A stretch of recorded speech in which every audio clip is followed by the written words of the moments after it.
Make sure you subscribe to the Below the Surface podcast by Eclipsium in partnership with CRA.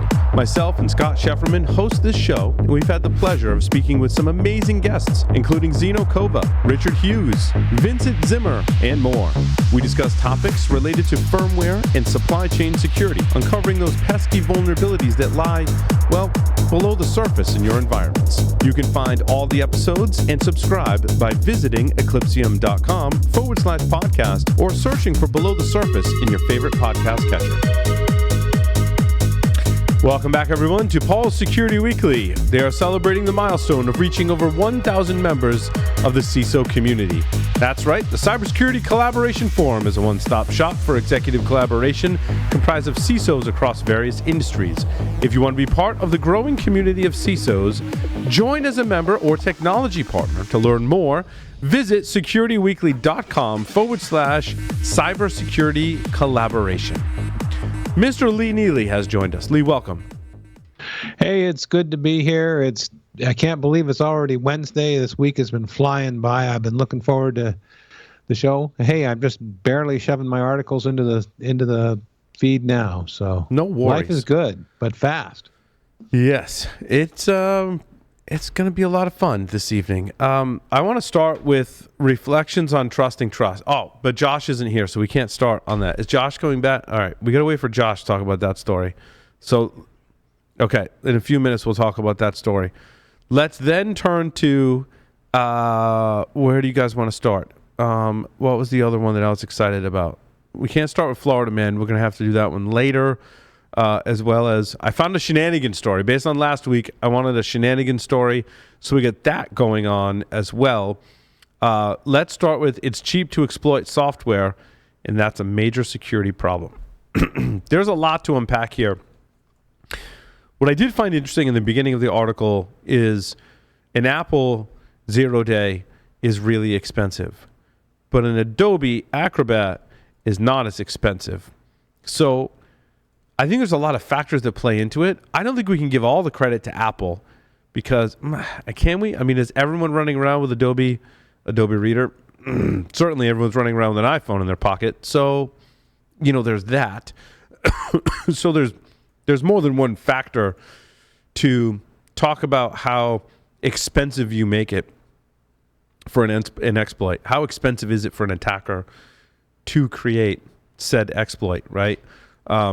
The author makes some suggestions about how you can make it more expensive, but that's really hard. I think thinking about it in that way almost makes it more complicated than it needs to be, perhaps.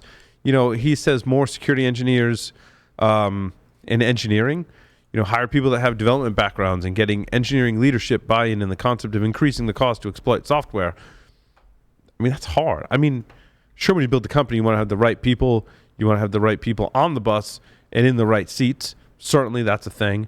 And I didn't come up with that myself. That's Good to Great is the book that talks about that.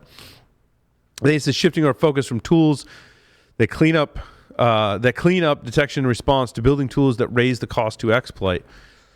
But not much explanation about what goes into raising that cost to exploit things. Right? I feel like there's a lot of details there. Then he says not building new tools in an isolated security-centric world, but in conjunction with developer stakeholders and the needs of the business. A lot to unpack there. What are you guys' thoughts on making it more expensive to exploit software? Well, I'm glad to see the Rust recommendation. I'm all for that. Right, but was this the article that talked about the rewriting software and rewriting like Firefox? They spent like ungodly amounts of hours and they got 10% of the Firefox code to move to Rust. And there was a great interview on the Open Source Security podcast with the author of Curl, Daniel something, that has to field the question all the time, like, hey, you've got bugs in Curl. Why can't you just like in a weekend rewrite it in Rust? Because dude, you can't. He spent the last 20 years of his life leading the development of this software. 20 years, I believe it's about 20 years, right? He created in the late 90s. 20 years. You can't just wake up one day and go, yeah, you know what? I'm just going to rewrite it. No, but you can develop new stuff in Rust. I agree. I mean, that's how you do it. Well, that's where the Linux kernel is going, and I think that's where Firefox is also taking the approach of what's critically important, what can we reasonably rewrite in Rust. Let's combine those two things together, and then I think you end up with a 10% of your code base is written in Rust, and that's not a bad thing. I think that's a good thing. I think you're right. Kind of like what we talked about last week, though. Just because you wrote it in Rust doesn't necessarily mean that code is secure, right? So it's taken steps to do that, but there still can be logic flaws. There can be all different types of vulnerabilities that exist in that code. And so, kind of going back to the interview that we just did, so Paul, one of the things that I know that you've done is just using ChatGPT and other LLMs to help write code that you're not used to. This problem can get worse, right? So I've done that too. I've used ChatGPT to help me write code before that. I don't, I kind of understand what it's doing, but I don't know what it's doing, right? This problem's going to get worse. Yeah, because that's why you ask it, right? I was like, ChatGPT, write me this eBPF filter, which turns out that's not actually, you can actually look at that and go, oh, that makes sense to me.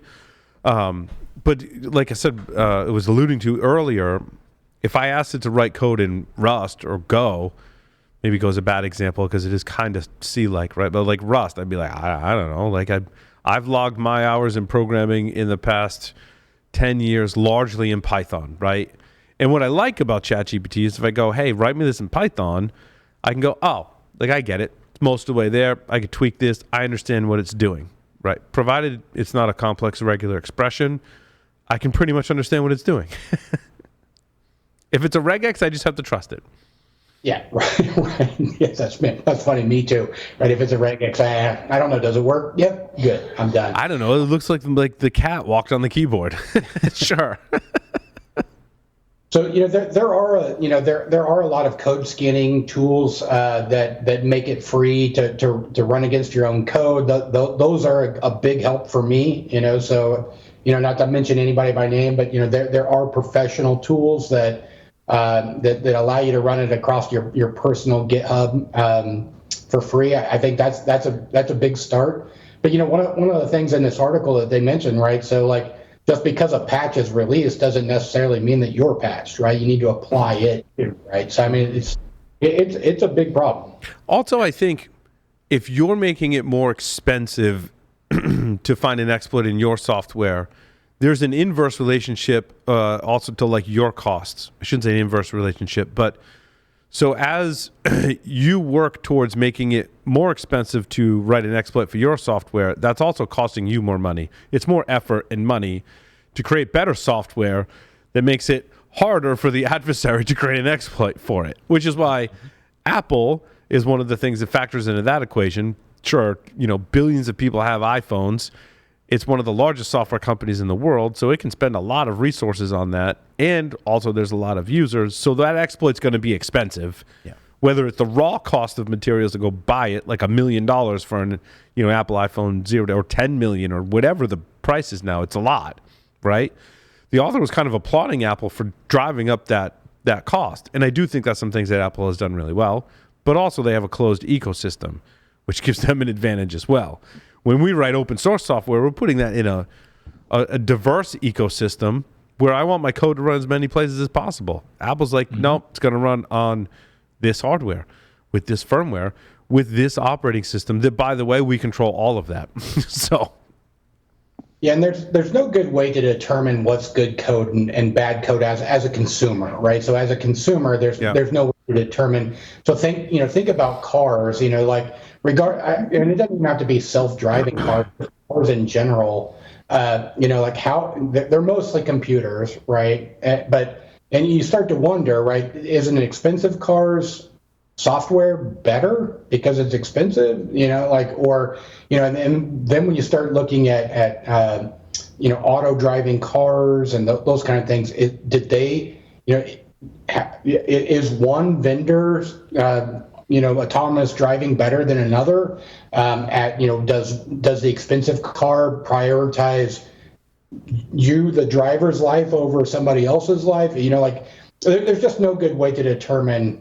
Man, look at that camera. There's no good way to determine the quality of software either. But also, like, where's the SBOM for the car, and where's the platform that tells me whether or not that car has certain safety mechanisms or security mechanisms in it? Like, where was the report in 2011 when people went to go buy a Kia, and where was the indicator that, like, by the way, you're buying this car and it doesn't have an immobilizer in it? Like, just want to throw that out there. And now most people still would have bought the car because they haven't, to Kathleen's point, right, in the previous interview, that we hadn't experienced as a society the negative impact of that. So in 2011, when you're buying a Kia, yeah, whatever, like, how bad could it be? Right? And there could have even been something that tells you, like, this is probably bad. But you're like, actually, I mean, from what people tell me that have Kia, like, it's a reasonably priced car. It's a pretty good car. But the reason they got that cost, some of the reason they got that cost down was, well, we don't need an immobilizer, right? I mean, unless we're selling in Canada, which requires it, we don't need an immobilizer. Fast forward to a few years later, it takes time for stories to hit the news about people to figure it out, right? Right. Yeah. Those cars being stolen for joyrides with something the size of a USB port. Then it has to go viral on TikTok, right, and the whole thing. Insurance carriers changing their then now we're into the impacts, right? Now it's a hot mess, and it's too late. You produce cars for in some models 10 years. There's also a factor of popularity here, a trend. So that became trendy, at least from what I've read, because there was a TikTok video somebody showed that you could easily bypass the security, and then it went viral. There's similar factors at play for different types of vulnerabilities that get released, different types of attacks. Just because something's possible doesn't mean that it's popular within threat actors. There's a lot of things that are trendy right now, and that may be driving the economy for some of these costs. Like, hey, it's really popular, or it's really valuable for people to get access to, a iOS type device. Why don't we increase the cost of that? There could be some factor at play there. It's interesting. It ties into my story number 3, and we can go with some other folks' stories too. But my story number 3 is exploiting healthcare servers with polyglot files. Now, the technical explanation is really, really cool, right? Like, you should read this, follow along at home with the technical explanation. Like, basically, they were able to embed a payload, like a file inside of a file is a very poor explanation of a polyglot file. It hits it at 30,000 feet, right? So really cool how they did all that, and you should read the tutorial, and it's amazing. There's it's an imaging software, like image processing, or not just images, but like a healthcare file that has like a bunch of things in it, and they were able to exploit it. The thing was, though, they found this vulnerability in a pen test, right? And they looked up the CVE and all the information about it, and the write-ups were, there's no exploit available. And they were like, really? Like, what if how much effort would it be to create an exploit? And that's what this post is about, how they created an exploit. So let's go in the Security Weekly time machine. Before story number 3 was published, you're running under the assumption in your risk model that you may have this vulnerability, but no exploit exists. So therefore, I can wait to patch it, right? Like, this was my whole thing. Like, if an exploit falls in the forest, do I still have to patch it? Right. Like, how that can't be the only indicator, the only factor in prioritizing your vulnerabilities and remediation is whether or not an exploit exists. Because I've always believed, doing this for as long as I have, right? I've always believed that someone likely has an exploit. And I think I'm somewhat jaded because, like, sometimes, not all the time, sometimes, like, I know that person that has an exploit for that vulnerability. Like, I know that person, and I trust that person, and they may have shown it in action. I'm like, oh, yeah, that exists, right? So there's that. But I think we're too reliant on, an exploit doesn't exist, so therefore whatever. Or an exploit does exist, so I need to rush out and patch that. I mean, that may be true. That part of the equation might be true. But don't forget about all those other things where, like, someone could have a freaking exploit for it. So patch it. Sure. That comes down to prioritization. Mm-hmm. just because, let's say you're building a castle, you're trying to build the castle in a secure way.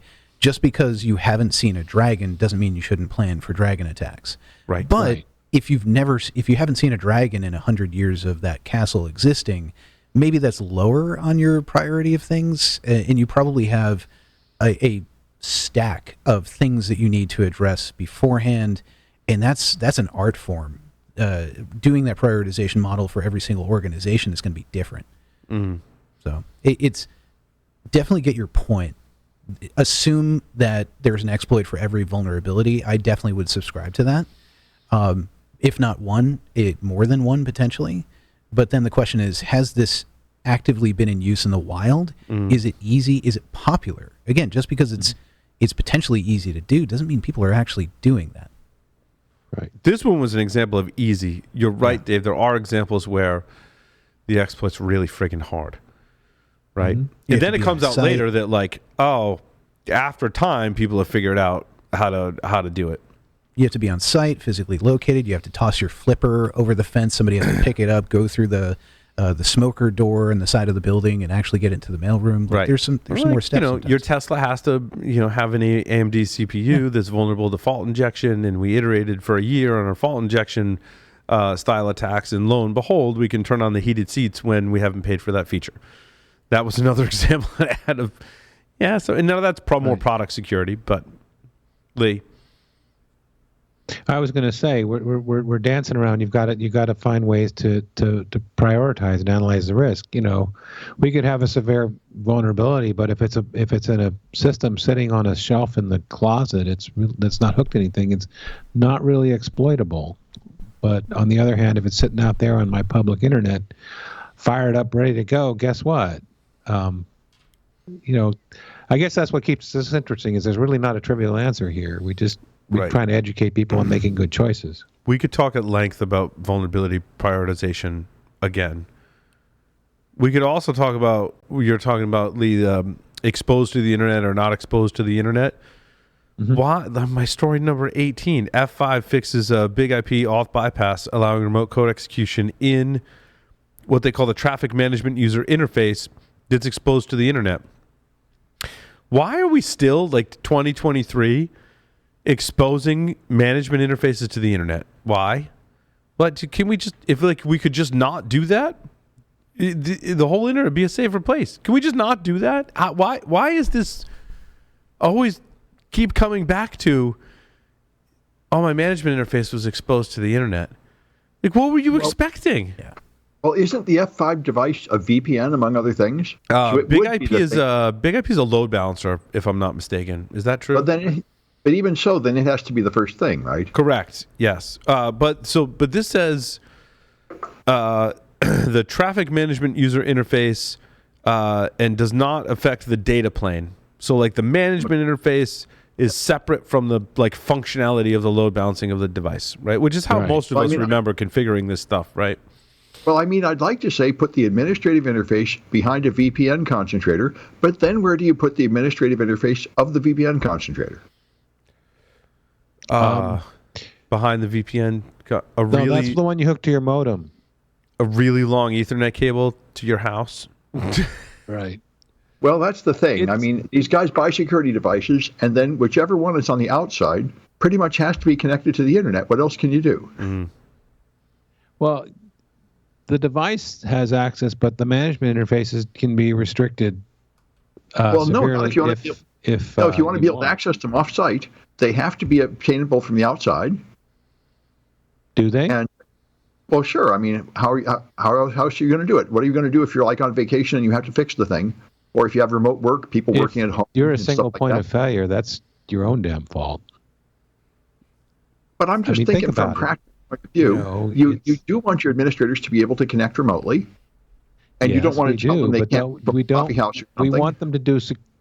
Look, I'm a big proponent of having VPNing to get to administrative interfaces, and if that means you got to drive in, that means you got to drive in. But what about the VPN? So they're going to have to drive on site to administer the VPN itself.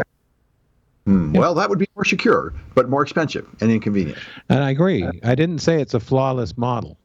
I just said it's my preferred model because at some point, yeah, you're right. You've got to expose something, or you've got to have boots on the ground. I mean, that's what it comes down to, right? Yeah. Those. Yeah. As well as risk tolerance. So everybody's calculating that differently for their organizations. Thanks for that. You exactly nailed it. I talk about that a lot. Everybody's, it's personal to every organization, every organizational leader, right, and the practitioners. So when you're quantifying that for your organization, how much does it cost, and what's our overall risk to having somebody drive in? Takes an hour, takes two, we have to wake them up in the middle of the night. Is that better or worse than having some exposure? And if we do have exposure via web interface, how can we limit that? If we make that choice, how can we limit that and then compare both options? It's going to be different for everybody. Right. And you also have to factor in other things, like if indeed somebody is accountable for getting up in the middle of the night to respond to a problem, they better be formally on call and compensated accordingly. It's not just an and also in their job, or you're not going to get that hour response time or whatever. You have to do it right. I know there are a lot of folks out there running around with on-call responsibility that don't have any compensation or any formal definitions, and that can actually get you in trouble with some labor laws unless your business is really small. So yeah, you just need like three. Management. You just need like three VPNs. Right. Yeah. You need like 3 VPNs, not chained together, but just three VPNs, right? Then if one fails, you can use the other VPN to go fix the other VPN and fix your big IP through the management interface you just need more VPNs, the better. Put them all on the internet. Problem solved. That's it. Yeah. Remember when our backup for fixing thing was to dial in with the modem? I do. And it used to scream at you as it connected to the internet. That was fun. Mm-hmm. Yeah.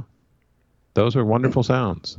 We did. We had banks of modems, so there wasn't just one modem, right? There was a whole bank, and when you dial the number, right, it would pick the free. What was that called? A multiplexer? No, was it a multiplexer? I mean, technically, it is. Yeah, it would be right. Yeah. What? No, but it was a. There's dial one thing, and the thing that you dialed would then connect you to a modem that was free, right? There was a. Someone's yelling at me. Someone listening to this podcast is old enough to go, "Oh, dummy, it's called that." Yeah, it's something like a load balancer. Something like that. It was in the 90s, and it was using Lotus Notes, and they were Hayes 14.4 modems, and there was like banks of them, right? And there wasn't more than one. Not everyone had like a number. You didn't have to remember like 10 numbers. There was like one central number, right? I still think they had that for multiplexer too. I think it was a multiplexer. Yeah. Right? That's the term that comes to mind. Modem eliminator? No, that's not it. It was a. It was also on a token ring network at the time. Mm-hmm. I asked ChatGPT, and it's giving me garbage. Well, there you go. You need Auto GPT, Chaos GPT. You need all the GPTs. Yeah, I need to go download. She was talking about Chaos GPT. Yeah, I want that. Kennedy, like, man, I need to get in on that. Like, that sounds right up your alley, Bill. I want the Chaos GPT. I was like, "What are you doing? What are you doing? Like, you can't release that to this audience. We're all going to die tomorrow." Or somebody will develop Order GPT in order to compensate for it. Right? It would just be fighting. I saw the word teleportation. Yeah. And if you haven't noticed from the previous segment, I'm all caught up on Loki, season 2. I won't spoil it for you if you haven't watched Loki, but you should. So when I saw quantum teleportation, I was like, oh, is that like how you get into like different branches of time and like then prune the branches and stuff like that? Because that could be fun. But we're not quite there yet. We're almost there, I think. Maybe I mean, quantum teleportation is a real thing. It's just kind of a swindle. But the main thing it is just entanglement. But this paper here about the Google researchers have done something really awesome. You know, I did my PhD thesis on this stuff in a much simpler case, but they had 100 years ago, they defined the collapse of the wave function. When you have quantum uncertainty and when you measure it, the uncertainty vanishes. And they just said a measurement causes it to collapse. And then people say, what exactly is a measurement? And then you get Schrodinger's cat, right? Where you stick a cat in a box with something that has a 50% chance of killing it. And is the cat half alive and half dead until a human looks at it? Or is the cat looking at it sufficient measurement to cause it to collapse? And we've never had anything resembling an answer to this, but in the last 2 years, I've seen a lot of research like this where they're actually studying in detail this process where quantum uncertainty collapses using very small measurements so they can watch it happen. And that's what they did here. They actually entangled 70 qubits. And then if you measure the ones in the middle, the ones on the edge become more strongly entangled. It's like freezing the ice in the middle of a pond, so the connection between things on the edge is stronger because there's now a solid object between them. So this would have applications perhaps in quantum computing and in quantum communications, but the main thing is we might actually begin to actually understand this bizarre process where there's uncertainty and then the uncertainty goes away with this thing we call measurement. Is this like when I open my refrigerator and I close it and the light's off, and then I open it and the light's on, and I don't know if is that like the same kind of thing? Right. And people talk about that. I mean, for example, if you believed the original idea here that it is human consciousness that causes the wave function to collapse, that means when you turn your head, the world dissolves into a vague fog. And it's only when you turn back that it crystallizes into being a definite thing. Well, that's a function of the simulation that we're all in, Sam. That's right. It'd be just like that. I mean, when it's not being observed, it sort of dissolves into an uncertain state until it's observed again. Right. And, that was the original sort of mystical, quasi-religious interpretation of this, and we're getting it down to a more scientific one now.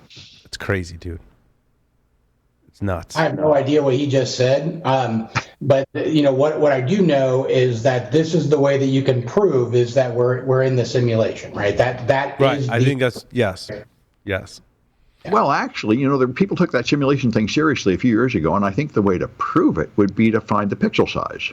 If you start blowing up pictures of the galaxies or something, you should find a point where you hit the resolution, and they haven't found that. Anyway. Oh, I thought you were going to say you find the plug. If you unplug it, we all... That too. Yeah. It's just like big green screens everywhere. Yeah. But anyway, this does mean we're going to have better quantum computers and better quantum communication. Where did China just sent up some satellites which do quantum communication by sending entangled photons to locations on the planet that are like thousands of miles apart. So they each get a private key that way, in a way that cannot be intercepted or copied.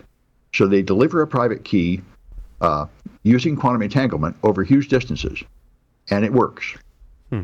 Incredible. So this is a form of secure communication over an unsecure medium that does not rely on mathematics. Instead, it relies on physics. Yeah, that's the mind-blowing thing about quantum computing. Is it's more about physics than it is mathematics. Yeah, it's very well said, Sam. Yeah. And that's the idea. Then even if they start, factoring prime numbers, it doesn't matter because our security does not come from the mathematical hardness. I feel like any story we pivot to just pales in comparison. Maybe what was really fun? Hunting vulnerable kernel drivers. Holy crap. Wow. This was, and I'm still digesting all of this, right? And this is all stuff that, it's interesting. This overlaps with some of the things I talked about in my ShmooCon presentation, which was about permanently breaking computers and, well, air quotes, permanently. And they did that in this research. What's amazing is they reference my coworker's research on screwdrivers and my other coworker's software project called ChipSec, who the founders of Eclipsium actually created while they worked at Intel. So this is very much entangled, if you will, in my world. And they looked at a way to identify vulnerabilities in drivers that was different from before. It's a slightly different approach. I believe this is the one that talks about anger. Yes. Symbolic execution or specific implementations based on anger fails at an unignorable rate by causing path explosions, false negatives, and other known errors.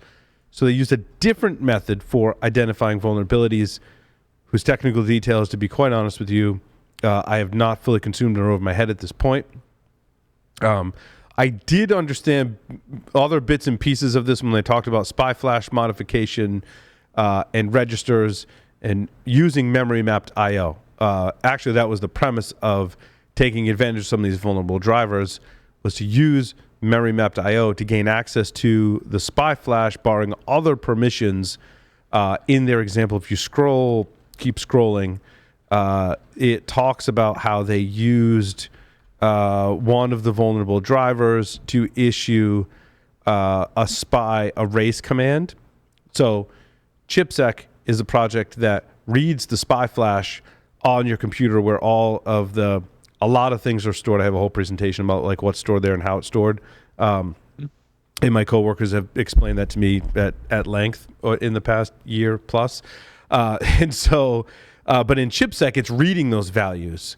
And I remember folks telling me like, hey, if ChipSec, it actually implements a driver on Windows and Linux to be able to read that. And if you were to just like write some code that instead of reading were to write, it'd be really similar, right? Because you're using the same registers and mechanisms to read as you would to write. You're just changing what commands that you run, essentially, what registers you flip, different set of registers to issue the write. And like they did this and basically overwrote the first part of the spy, I believe, and I didn't read this in like great detail, but what I got from it was they overwrote the first sector on the spy flash, which is the region mapping data. So it's basically like in a file system, you've got the allocation table, like the table that tells you where all the other stuff is stored. Your spy flash has the same thing, and it's usually in region 0 of the spy flash. It's like basically a map of, hey, here are all the other sectors on your spy flash. Here's what the permissions, or write or read you have to those other partitions. So if you overwrite the region 0 on the spy flash, the map, your system's not going to boot. And I put air quotes permanently because like now your mechanisms for rebuilding your spy flash through software are completely out the window. And the only way to truly rebuild that is to clip the chip, for example, is one way, and use a spy flash programmer to write the spy flash. But that banks on the fact that you've not just got like the UEFI update, like you need the entire spy flash dump to be able to rewrite that over it. And that's not something that usually people store. Higher end actually servers will actually store multiple copies of your true spy flash dump. But they reference in Eclipsium blog. Oh, is that my blog? Oh, if it's my blog, it'll be so. I don't think it is. I think it's a previous blog that talks about protecting your firmware storage. So this is denial of service, right? You can just make it unbootable. Could you also put in a bootkit, have control of the box? Absolutely. So historically, I want to say attackers have abused these vulnerable drivers to gain access to the spy flash SAM to implant like an SMM backdoor, for example. Right. Moon bounce was like one example. I don't know if you use a vulnerable driver or not, but some similar facility, right? To get down to that low level to be able to write. And also your spy flash protections have to be kind of off as well. It all depends. So is there a defense? Can you blacklist all the vulnerable drivers or something? That's a great question. So Microsoft tried to do that. That was in this article. And hold on, I quoted it. So they discovered 34 unique vulnerable drivers, that there were 237 file hashes that make up those 34 unique vulnerable drivers. 6 allow kernel memory access. All give full control of devices to non-admin users. By exploiting vulnerable drivers, an attacker without system privilege may erase or alter firmware. Because these drivers, what I believe they give you access to, my coworkers will correct me if I'm wrong, is the memory mapped I/O. So I'm accessing memory that maps to registers that then affect the spy flash, is roughly how that works. Zeno Kova actually has some really great training on the open security training on how all that works. So protections are silly was my comment, Sam. All discovered drivers give full control of devices to non-admin users. The team that did the research could load them all on HVCI-enabled Windows 11 except for 5 drivers. So HVCI is the facility in Windows 11 that basically disables these drivers. They explain it at the top of the... So HVCI is... since Windows 11 2022 update, the vulnerable drivers are blocked by default using hypervisor protected code integrity is the feature to block these drivers. However, this banned list approach is only effective if the vulnerable driver is known in advance. So what they did was they found ones that aren't in this, vulnerabilities and drivers that aren't in this list, Sam. So you'd have to update, Microsoft would have to update this list. But my guess is Microsoft hasn't done that because it's a driver. So if it prevents the loading of that driver, it means, your device that relies on that driver may not work anymore. Well, yeah, but people that aren't using those particular devices would be a lot safer to just block them. That's a great, I mean, how do you determine whether or not you need that? Yeah. You wouldn't make it a patch for everybody, but it'd be like your antivirus. You can install it and it'll warn you if you have these devices. Residential threat intelligence? I mean, that's what you're talking about. Residential, a threat feed that comes in and your system goes, you don't have that. That's right. That driver's being blocked. That's right. But it has to be real time if you plug one of those devices in. Well, and it's not so much device drivers either. These drivers do like different, they don't say what all these devices actually do. There's also LOL bins. There's LOL drivers. Is another great resource as well. So if you go to loldrivers.io, that site tells you about is a curated list of Windows drivers used by adversaries to bypass security controls and carry out attacks. So like basically you don't want any of these drivers on your system. Well, how often do you need to put on a new driver? It ought to just be that no driver can be installed without popping a box and asking you, are you really trying to add new hardware right now? Right. No, that's a great point. That's a great point. I mean, there would be ways to obviously trick that system. Well, yeah, but it shouldn't be by default possible to just easily install new drivers. But I don't know, Sam, if these are necessarily device drivers or drivers that allow for some other functionality in the system. Right. That's the question. Yeah. Yeah. They might be like loadable kernel modules that you need for certain activities. Correct. Yeah, because like when most of the time, even like as nerds, we say drivers, we're most of the time thinking of a device driver, but it goes much deeper than that. Like there's other drivers are really just kernel. I mean, the facility is usually kernel module, and there's lots of kernel modules that do different things. There's also, it's an overloaded term because there are drivers in UEFI, which are basically earlier stage, not just device drivers, but other pieces of code that are loaded by UEFI to enable hardware and other functionality on the system. Yeah. So there isn't much of a defense. No. There's nothing there's no product you can put on there to protect you. No antivirus or anti-rootkit or anything. No, I mean, short of just saying don't load these drivers on the system, which could impact functionality. Yeah. It's one of the things that I want to spend a little more time in on the defensive side, Sam, because this is going to continue to be abused. Josh is back. Josh, my story number 4, running the Reflections on Trusting Trust compiler. Before you start, Did you see this, Josh? I sent this to you? I don't know if you read it. I did not see it. Oh my God. This is the oldest freaking Ken Thompson. Yes, I knew you were going to be excited about this. So obviously in October 1983, 40 years ago this week, which was actually last week, Wednesday, October 23rd, is when this was published. So roughly 40 years ago, obviously Ken Thompson wrote the Reflections on Trusting Trust, presented it at the ACM conference. It was published. It's a 3-page short paper. that talks about the compiler inside the compiler that Josh and I like to joke about all the time. Right, and inserted a backdoor into the login program. And so the way the story goes, the person that wrote this article was watching a talk by Ken Thompson recently, March 2023. Ken Thompson gave the closing keynote at Southern California Linux Expo. In a delightful talk about his 75-year effort accumulating what must be the world's largest privately held digital music collection. That's beside the point. Someone jokingly asked about the Turing Award lecture, because he won a Turing Award for his reflections on trusting trust.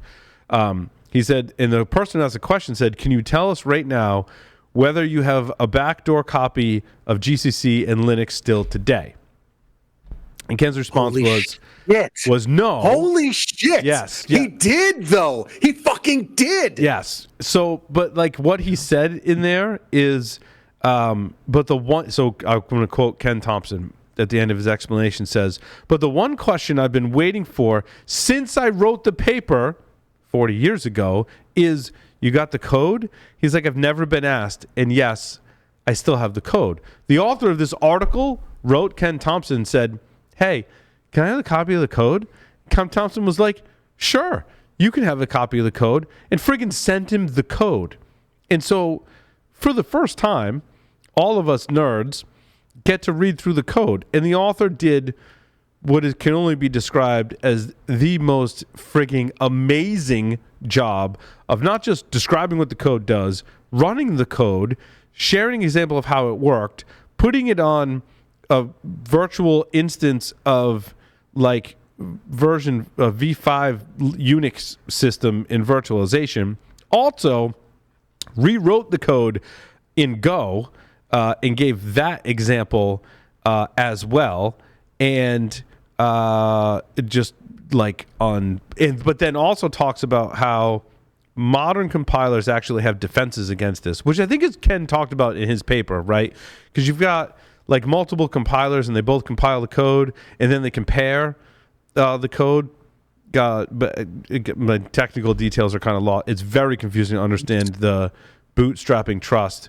So an important advancement since 1983, we know, is a defense against this backdoor, which is to build the compiler source in two different ways, and then goes into the description of I can't do justice to the defensive mechanisms. Dude, this is good. This is gold. This is good code. This is scary funny. Right? I need to read this like 17 more times, and then I'll come back on the show once I've done that, and I'll have an even better explanation of it. He could win obfuscated C and still this would win obfuscated C up until a few years ago. This is scary good. And it's actually it's fairly simple, but he puts in just enough misdirection in here that this is fun. It's crazy, right? He owned GCC until somebody broke it, as he put it. Like, owned GCC.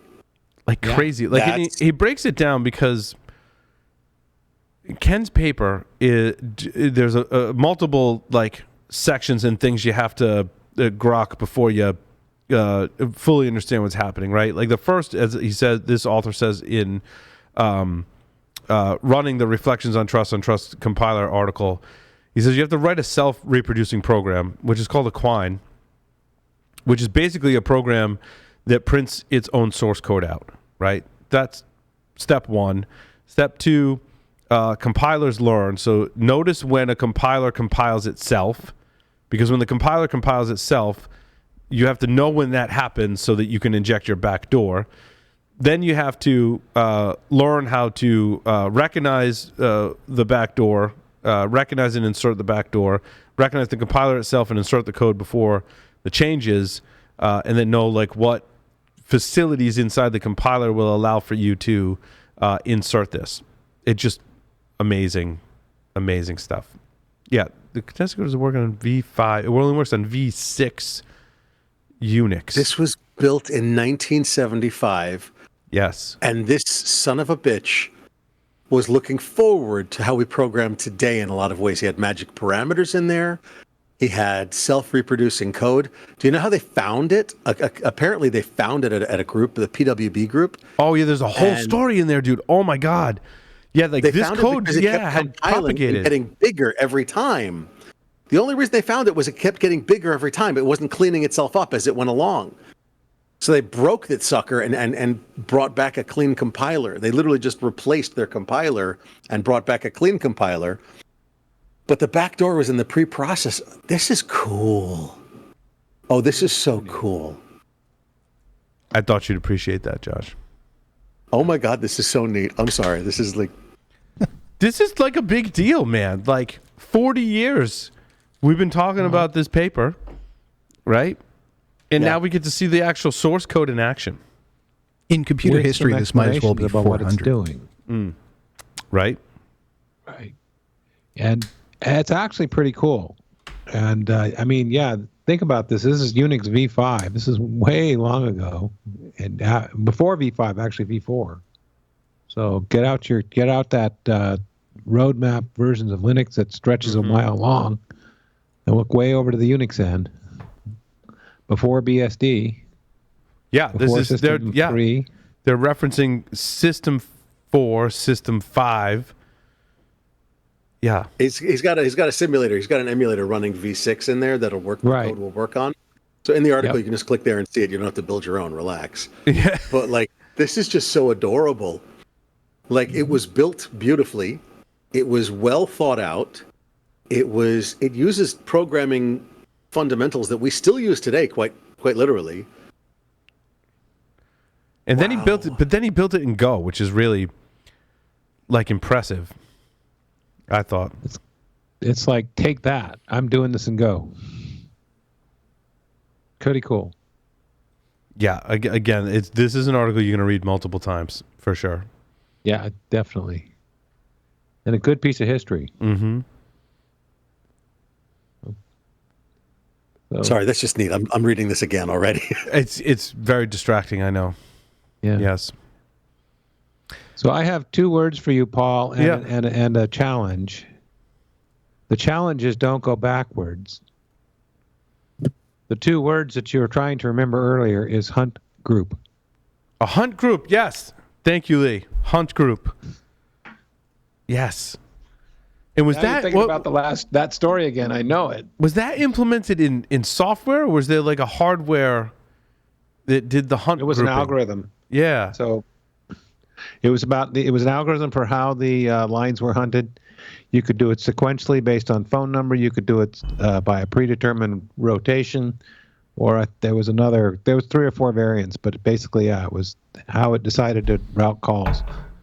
Good Lord! And whether thankfully, it was we don't have to PBX in a small business or your bank of modems. It was all the same it was technology underneath it. Thank you. It was in the PBX. That's the missing piece. It was in the PBX, and it was a hunt group. Yes.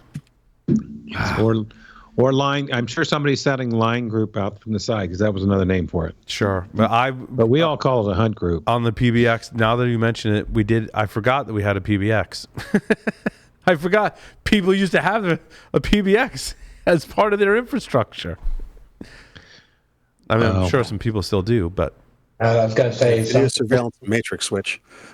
We used to have our own 5ESS. It's a little bigger than a PBX, but it's basically a PBX. Yeah, we used to have a really small PBX. Now that you say that, at the first company I worked for, and we did configure the hunt group. Yes, wow, that takes me back. I haven't thought about that in a long time.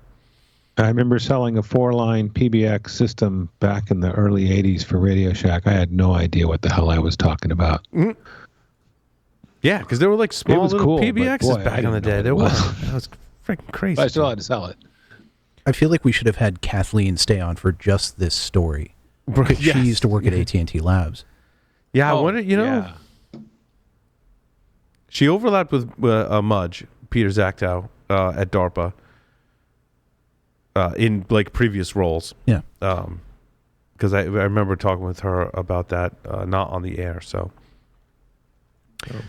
yeah, we should actually. Do we want to move to Sam's article 2 and 3, the AI order? Yeah, I asked Kathleen about that, and I thought her answers were amazing.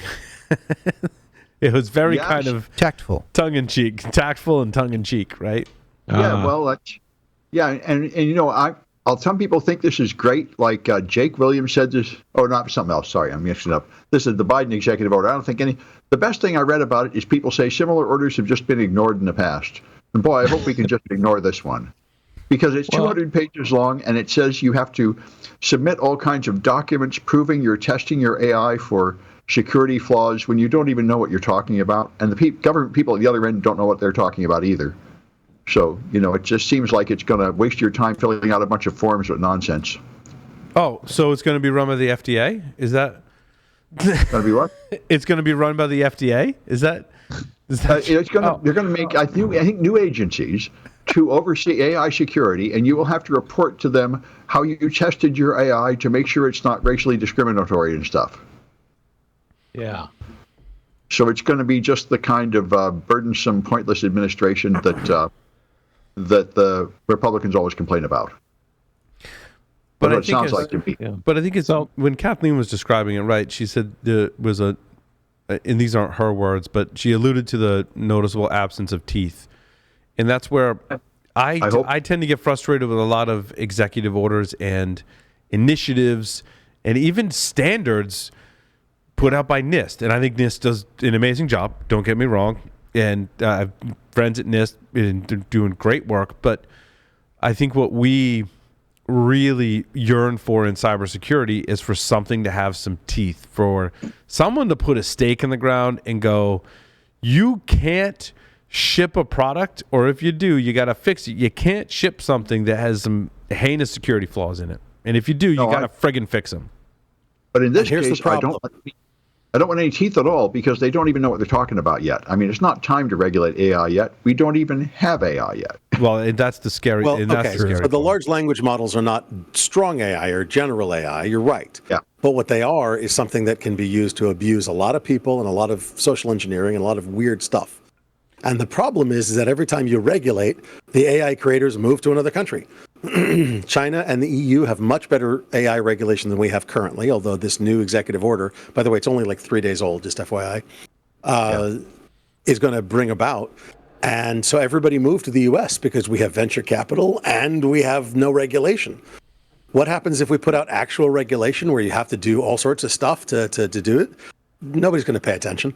I mean, let's be honest. I mean, I'm going to predict it now, and I offered to help Kathleen. I want to help them with this stuff to do it right. Yeah. But part of it is to realize that there's going to be a lot of ignorance and deliberate ignorance of the regulations.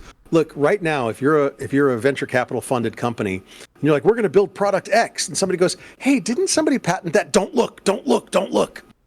Well, if you know there's a patent, you can be held as a patent infringer. If you don't know there was a patent, you're ignorant. It's a lesser penalty. But we're perversely incentivizing this stuff. Yeah, I don't think we need any new regulations, because we have generic laws like product liability laws. If you make some product and it hurts somebody, they can sue and say your product has a defect. You don't need a government agency and regulatory law, I think. No, that's not necessarily true, because tons of people make hammers, and you could use a hammer to build a house, or you could use a hammer to smash someone in the head. And you can sue McDonald's because when you pour the coffee on yourself, it burns you. No, there's a whole story. There's a whole story there that actually is not a bullshit story. It's not a bullshit lawsuit. That's a rabbit hole. That's why you can sue, and you can argue your case in court, and you might win. And you might be able to sue the hammer manufacturer if you have a good enough argument that the product is defective, and the same thing's true of AI. Mm-hmm. So I have reason to be optimistic about this. My reasoning is that, so I made, when ChatGPT first came out, I made two predictions, both of which I told myself, like, depending on which happens within a year, will shape my opinion as to how aggressive and how serious the U.S. government thinks that this innovation is, and how serious they are about it. Even though this may lack teeth, even though this lacks refinement, to me, the fact that this is being done so fast is significantly different from how fast the U.S. government has moved on new technologies in the past, cybersecurity, etc. I haven't seen them do anything this quickly before when it came to a brand new technology. I don't think they really did anything. They're starting. Yeah, but it's the same. You see, with my same gripes with supply chain and CMMC, Josh, right? excuse me, all these things just take so much time. They do. And it just kind of kicks the can down the road, delays things. Like, yeah, we should do this. We should do that. There's a lot of should and not a lot of putting the stake in the ground going, you have to adhere to this standard, or you can't do business with the federal government. You have to attest to your supply chain, or you can't take this product to market and sell to these people. 100% 100%. Okay, let's be clear on this. 100%. If you can't tell me that your supply chain, from smallest supplier of one piece of code, or hell, supplier of a lamp that you use in your parking lots or whatever, has appropriate code, appropriate hardware, appropriate steel that they're using for the lamps, whatever. Okay, whatever it is. If you can't show me attestations that they're doing things properly, we can't let you do the work. Sorry. In certain circumstances, like the flip side of that, Josh, is my work on Android TV devices. Like, who's regulating that? Who's going, when I go to Amazon and I buy a cheap Android TV device, not an actual TV, although there are some of those that we can talk about, but an Android TV device, right? It's a $25 to $35 device, and I want to buy it from Amazon. Where's the assurance that it doesn't have malware on it already? Because I bought some and I found malware on it already. Now, I didn't do the original research. I referenced it in my article on Eclipsium. There's lots of other people that identified this before me. I was basically just recreating their research going, yeah, I found similar things. And my article was more about the how than the what. But let's talk about the what. Where's the assurance? Assurance that when you're building a fighter jet is very different from assurance Josh wants to go buy a $25 Android TV device. Where's the assurance that China's not spying on Josh and there's not malware on there? They're the same thing. There's assurance that it is. Yeah, it's they're trying for Sam is talking right now in Discord about the Cyber UL, and he's absolutely correct. And that Cyber UL would be lovely if we could get it off the ground and if we could make it so that it would work properly. But it work across countries, though. That's the problem. That's the tough part. The U.S. can create that standard and try and enforce. How do you enforce that? How do you, as the U.S. federal government, go, anything that gets shipped here into the U.S. that comes from wherever, how do we make sure that you've validated your supply chain and that there's nothing wrong with that device when it's shipped? You can't, logistically, you can't do that. The U.S. can't even enforce customs to say that we can't get Cuban cigars, because I have a friend that orders Cuban cigars and they get past U.S. customs. It gets better. He's a really good friend. You could go to, for a while there, you could go to wish.com or any of the Chinese order sites and order suppressors that were fuel filters or fuel solvent traps. And can you send my friend punch a hole in the one. Can you send my friend the link to that? Sure. No, I won't. And you can order what are known as Glock switches, which are switches to make Glocks do other things that they're not legally allowed to do. Right. I mean, the laws are so draconian, I'm not even sure I'm allowed to explain what they do. That's how bad it is. Oh, like a bump stock is another kind of thing, right? This is worse. It is literally full auto on your Glock. Yeah. You flip the switch, it literally goes full auto on your Glock. Now, mind you, that's not hard to do, but it's just a switch. It goes on the back of the Glock. One way it's semi-auto, the other way it's full auto. That's terrifying. And you could buy them, and they were, I think, $20. Mm-hmm. Okay. Mm-hmm. And it was no problem to have it shipped. Now, the ATF shows up at your door. Absolutely. Very shortly thereafter and goes, you were in gross violation of federal law at that point. Yes. Matter of fact, there was a guy, a podcaster, who bought a whole crap ton of diesel fuel filters from everywhere, from China, from local stores, from very reputable online dealers in the U.S., very high quality stuff. And he was ripping them apart, cutting them up to show the differences in the diesel fuel filters. The ATF shows up at his door, and he had the camera running, so he's got it running. I'm like, yeah, we know you're building suppressors. Come on out here. He goes, no, come here. Come into the garage. He has a big garage that he does his videos in. And they're like, what's this? He goes, I ripped them apart so I can show people the difference in quality between the ones you order from China and the ones you get at your local Napa and the ones you get from whatever big trucking website type thing. And they're like, oh, you're serious? Yeah. And here's my video channel. Take a look. And they're like, oh, yeah, you're not joking. Oh, okay, have a nice day, sir. And they leave. They were ready to arrest him right there. They told him, if you just turn them over to us, we'll walk away. It's no big deal. He's like, and then he did the whole spiel about what he does, and they left. But like this is normal for commerce from China to be able to be sending illegal things into the country. And this isn't drugs. This is, like illegal by our laws, but not by theirs. Right. And then the federal agencies play catch up. Mm-hmm. Okay. What are they going to do about code or malware? That's right. Malware like they think Android TV. They don't think malware, but we should have something that says if somebody finds malware, then they should be rounded up and then they should be blocked. So is that what you want? Do you want? Just listening to the conversation, one of the things that really stands out to me, and I think it was Sam that said, like we have those laws already for individuals, so like individuals can be held responsible, right? So they can be held responsible for their actions, whether we're talking about a Glock that's been converted to full auto, or somebody writing malware using ChatGPT, right?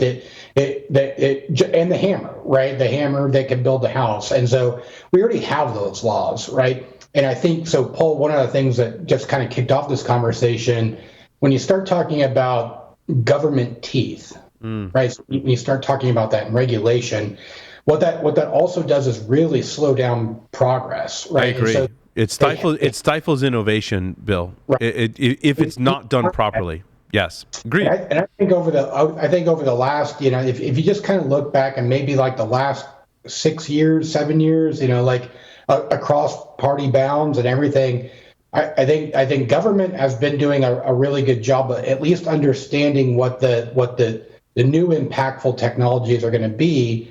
And trying to at least put out some guidance, whether you're talking about, executive orders or NIST or whatever. Yeah, it's lacking teeth, right? Yep, it's lacking the enforcement teeth, but at least there's some guidance, so like cybersecurity or AI or whatever, at least there's some guidance that will help, in the event that an individual uses that whatever that tool is improperly, help at that point when you're starting to prosecute an individual, that starts to give that credence to the to the individual responsibility and them being held accountable for it. And I think, Bill, along those lines, and I don't want to we don't talk politics on this show, right? But I think there's a difference between guidelines, like, hey, you should do things in this way or make goods in this way, to the next level, which is you have to abide by some standard if you're allowed to sell goods in this country, right? And that now that starts getting into, you could stifle innovation and entry and create barriers to market in that example. But you're not saying you can't. You're not taking out the ban hammer. That's the final step. Like, the ban hammer is no more straws, plastic bags. There was a rumor, someone told me the other day, like, California's banning Skittles. And I'm like, I gotta fact check that. And like, the first article I get is like from the Food Network. And it's like, California's not banning Skittles. Like, let me break it down. And I thought, and I didn't like fact check them, like the Food Network site, because it could be completely wrong. But what I read, it satisfied my curiosity. It satisfied my curiosity enough that I was like, oh, there are certain substances that were 3 different substances that were being regulated now by California. By the way, none of the 3 are included in Skittles. So if you want like Skittles and you live in California, you're safe. It was at one time in the bill something in Skittles that was proposed to be banned, but they took it out. Aluminum oxide? Something like that? I don't remember what. Red dye number 3 was the other. So they broke down the 3 different. So this is where we get in the supply chain of like regulating what components, what ingredients, literally in this case, what ingredients can be in the product that you're bringing to market. Now, the first 2 turns out already regulated by the FDA. The third one was red dye number 3. And that's the one where they were like, yeah, that could be kind of dicey, right? I also think you'd have to eat a metric ass load and that's a scientific term, a metric ass load of red dye number 3 in order for you to get cancer from it or whatever. That's just my... Skittles aren't banned. No, they're not. But there was somehow, I think they were proposed. Yeah. There was a fifth ingredient that is in Skittles, titanium dioxide. It's what makes white paint white, and they took that off the ban, so Skittles now passed. Right. But the other one's brominated vegetable oil, potassium bromate, propyl paraben, and red dye number 3. Red dye number 3. All of which sound god awful nasty. Brominated. Hey, let me just go under the kitchen sink and just Yeah. Was it number 2 or number 3? Red dye number 3. Red dye number 3. But again, a lot of these things, and I don't know how it relates to cybersecurity, but right, a lot of these things are like, in tests against small animals or rodents in high dosages, 60% of the rats, were died of cancer. It's like, well, how much of this stuff are you? You'd have to, in the minute amounts found in food, you'd have to consume. I don't think you could. In some cases, I've read, listen to podcasts. I'm like, you physically could not consume enough of the end product to consume enough of the ingredient to be harmful to you. There is the question of buildup. Brominated vegetable oil is one that is. Yeah, you're into all this kind of. I like chemistry. Chemistry stuff. Yeah. I got into an argument in high school with my chemistry teacher. We were talking about bromine, and I'm like, oh yeah, just like in soda. And he's like, what? That's not possible. There's no way you could brominate something and put it in there. And I held up a can of Mountain Dew and pointed to it. And he knew that based on the chemistry applied, probably wasn't a great idea. And granted, it's not bromine in there. It's a state change. Mm-hmm. The vegetable oil is exposed to it and acts as a catalyst, if I'm understanding correctly. But this was not too long after. Anybody remember Surge and the scare surrounding Surge soda and the dye that was in it? What was Surge? Surge was a soda. No. Jolt. Was it Jolt? Four Loko? I forget. It was Surge, and it was like Yellow Lake 40 or something like that was supposed to cause all sorts of problems. This just really reminds me of that, in that we're going through a similar thing. We're discovering. But I want to bring it back to cybersecurity. Yeah. We're talking about the ingredients in said product. If it's an integer overflow, is it really bad? Could be. In certain circumstances, integer overflow could be catastrophic. In other cases, it's just a bug that you need to fix. So if the regulations say no integer overflows, it could be a bad day. Now we're disputing, right? Now we're back to the poor Daniel and the curl project, right? Yeah. Where they misclassified integer overflows in his project as NVD's like 9.8. And Daniel's like, no, that was really like a low severity thing that we fixed a year or more ago. And it's not like all integer overflows aren't instantly a CVSS score of 9 and above. You know what I'm saying? It's the same thing with we're talking about ingredients in food and candy. Is it bad?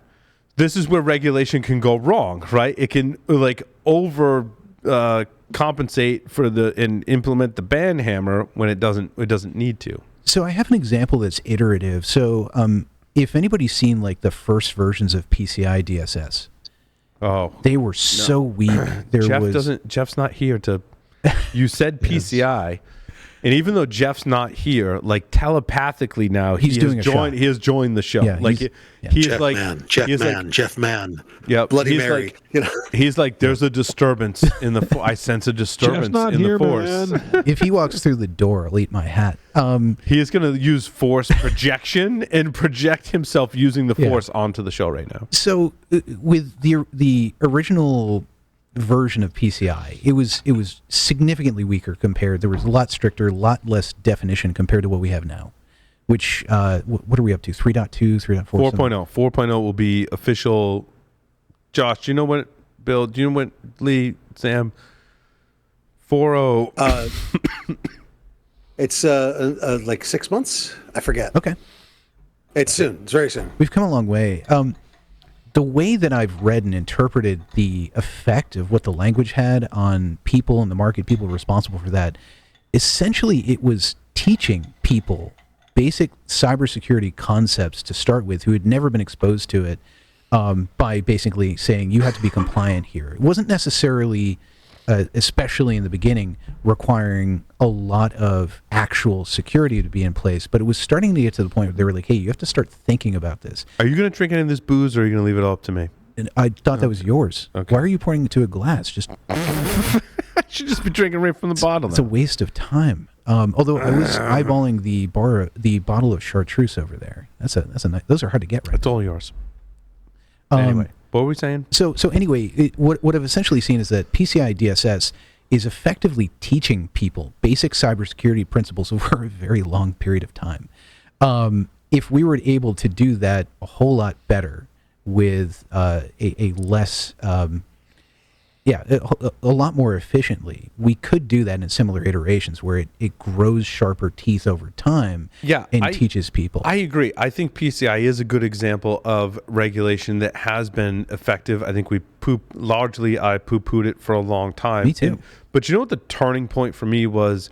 When I read books about credit card fraud, and then took what I learned from talking to smart folks on the show like Jeff on PCI, and I put the two together, and I was like, say what you will about PCI, but it really did a great job as a data security standard to curb credit card fraud. Yeah. Now, nothing's perfect. We still have credit card fraud. We still have really poor security of merchants and cardholder data, but we're in a much better place than we were 10, 15, 20 years ago when the Carter's market was the hotness of how cyber criminals made money. Yeah, and I'm like, wow. So like, why can't we apply this model to other things? Like we're talking about supply chain, like we're talking about AI. I'd like to see them go through like the sensible regulation and guidance that has some teeth that gets us to our goal, where we can have a framework to securely implement AI, and we can have a framework to securely validate the supply chain. I don't know. Now I'm living in a utopian world. Welcome to Paul's utopian world. I mean, that's the goal, right? We do that with user security in our environments. We start, if you've got an organization where your users have never undergone any cybersecurity training, you have to start small. Otherwise, people are just going to rage quit and go like, hey, I'm not doing your phishing testing. I don't care about this. So if you start in a place where it's achievable and they can understand the benefit that it has to them, even if it's a created one, like in some cases with PCI. Right. People like us, like outside of people like us, we have to make people care about supply chain security, care about the security of AI and generative AI. And I'd rather do that before something the boom, really bad before happens. What Kathleen, I believe, like didn't refer to it like the specifically. Wheel gets the grease. Yeah, the squeaky wheel, the boom. Yeah. I hate to use the term like left of boom, right? Because that's like a left of bang, left of bang. I feel like it's like a marketing term, right? It is totally a marketing term, but you know what I'm saying. But that's what security is about marketing the vulns and flaws and bangs and hacks and breaches, so that we can get budget to fix things that needed to have been fixed 5 years ago. That's why you do the penetration test and you get a shopping list of things to go fix. Yeah. Well, go ahead, Bill. Yeah, what I was going to say is, man, we just live in a phantasmagoria. Everything sucks. Code sucks. Everything's going to kill you if you eat it. Just legalize everything. We'll deal with the consequences. Let's just do it. Along those lines, though, I want to go to something a little more happier, because I think Bill just summarized our misery very well. I gotta throw one thing in there, Paul. I apologize. You always Bill, do. Don't you realize we have job security? Mm-hmm. It's just, it is true. It is true. We also have. So, my question is, and if you're listening at home in the car with kids and stuff, fast forward through this part, because I want to make an analogy. Last week we talked about shenanigans. Is shenanigans just a nice way of saying fuckery? Ooh. Is that probably true? Yes. Okay. I just had that I was today years old when I had that realization that those two words basically mean the same thing. My story number 20. Scott Helm. I feel like I've met Scott before. Like we've crossed paths with Scott before. I recognize the name. and he runs a blog where this post is talking about fun things, and his post was holiday fun with my Unify G4 Doorbell Pro. And this speaks to our shenanigans, because he's like, Halloween's here, and I want to program my lights outside so they're a certain color, and I want it when someone rings my doorbell that the chime plays a spooky sound and not the regular chime. And I'm like, this is like shenanigans. This is true hacking. And Scott does an amazing job of talking about how you SSH to your unified doorbell, replace some files, change some permissions. But my thing is like, what if other people could change the ringer on your doorbell or ring your doorbell for you? There's certain doorbells that are really susceptible to this. I haven't looked at, there are apparently some things you can do with a Flipper Zero to interact with people's doorbells and ring them. But the article that I read that I didn't post in here, which was basically, I'll use the nice term, shenanigans that you can pull off with your Flipper Zero. And one of them was interacting with people's doorbells. Bill, if you're shaking your head like you've done this before, knowing you as long as I have, you have experimented with shenanigans.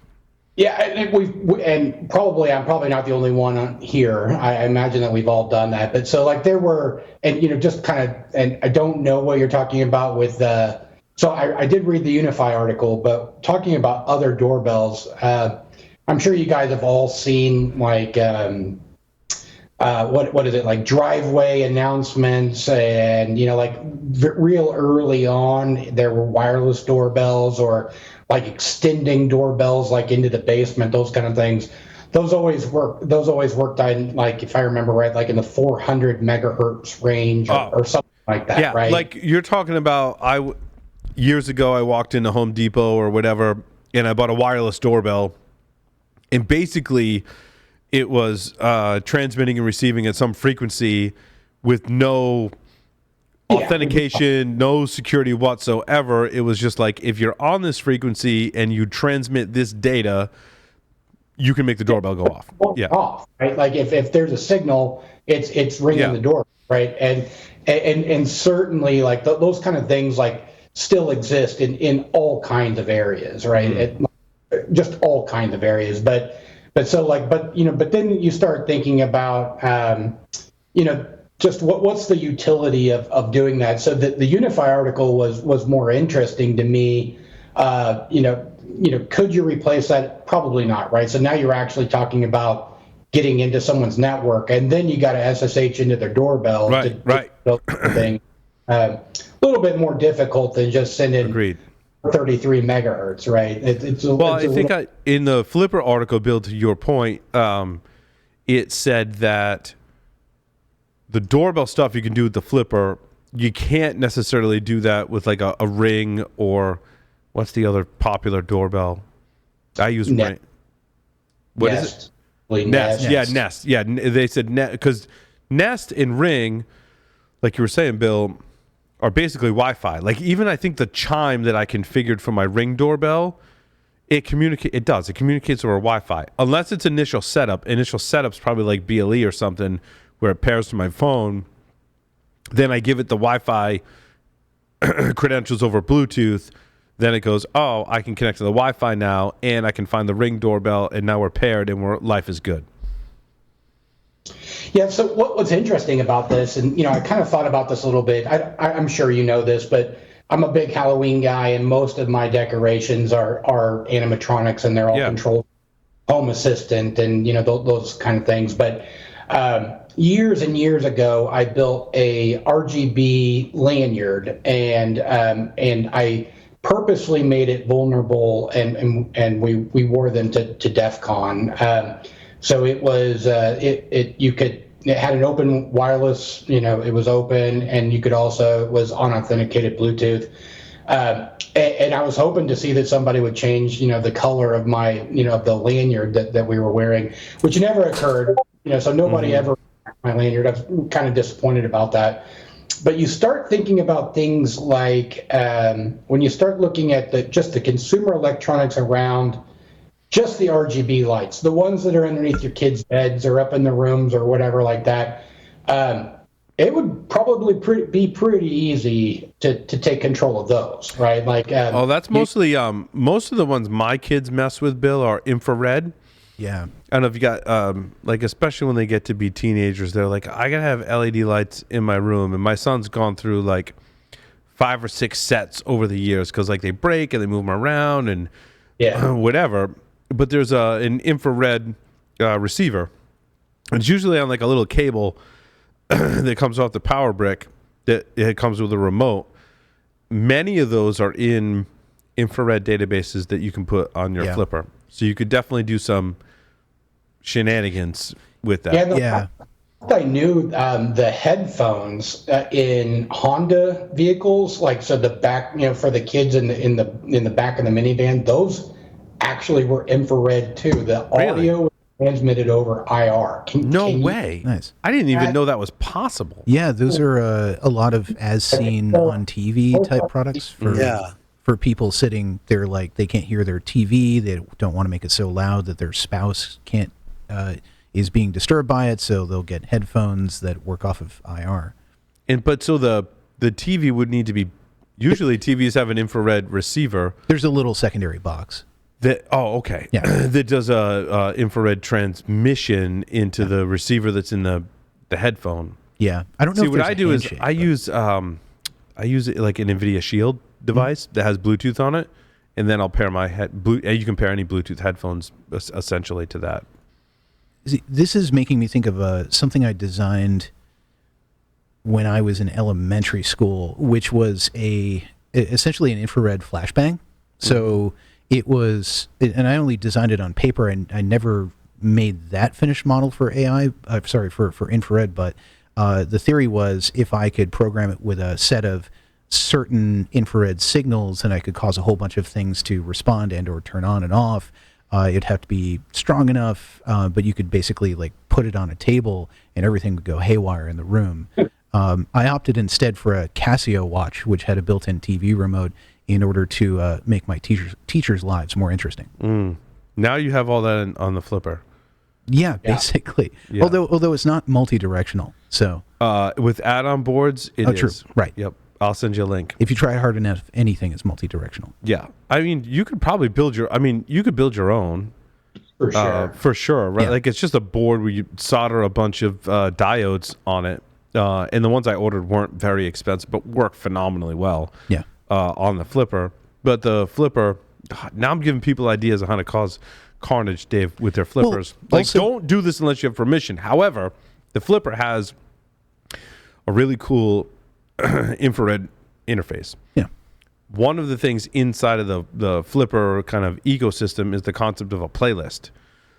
So like your infrared files are the definition files that tell your flipper to transmit this data over infrared, right? Yeah. And so you obviously tune that to control TVs and whatever. But is you make a playlist on your flipper that says transmit, activate this IR file and transmit, then activate this file and transmit, then activate this. So it's basically like when you would do a playlist for like audio, you would do the same thing for attack. So to implement your attack on the flipper, you would have an add-on through GPIO pins. Yeah. That has your infrared stuff on it. And then you would make a playlist that would just run through. I mean, it would take a long time. I mean, my infrared database on my flipper is vast. But like, there are large. Like it takes a while for me to write it to the SD card when I put it on there. But you don't need the entire database. There's a lot of recycling for like power codes in infrared, so you could probably be smart about that. it and be like, what? Well, you could probably take, because I have, and I haven't published it yet, but I have like how I like to set up my flipper post that we use internally, and in there is like where I pull my data from. So there's certain GitHubs that have the repositories of the infrared data. You could go find this all on your own. Like it's no secret or anything, but you could take that and then go compare all those files and see what's common between them, and just take the common ones and so like, in other words, the infrared codes for power on, power off on Samsung versus LG versus whatever could be pretty similar. Are you referring to like the mega database for like if you on GitHub? Awesome Flipper 0? No, IRDB is the... It's included in there. Yeah, there's like a huge list of... Yeah, Awesome Flipper has a link to the IR, but there's a couple other IR ones that I aggregate. Bill, you want to jump in here? Yeah, I do, man. Like I just can't get past it. I can't. It's hitting me. He said IR flashbang. So I'm just picturing Dave like going up to a sports bar and like kicking in the front door and nobody caring. All the TVs go off. Yeah, TVs go haywire, man. I love it, man. No, we should make your dreams come true. Like let's turn that. This is where I'm going, Bill. I want our dreams to come true. No, I found a more efficient way to do it. I just used the Casio watch that had the remote control on it.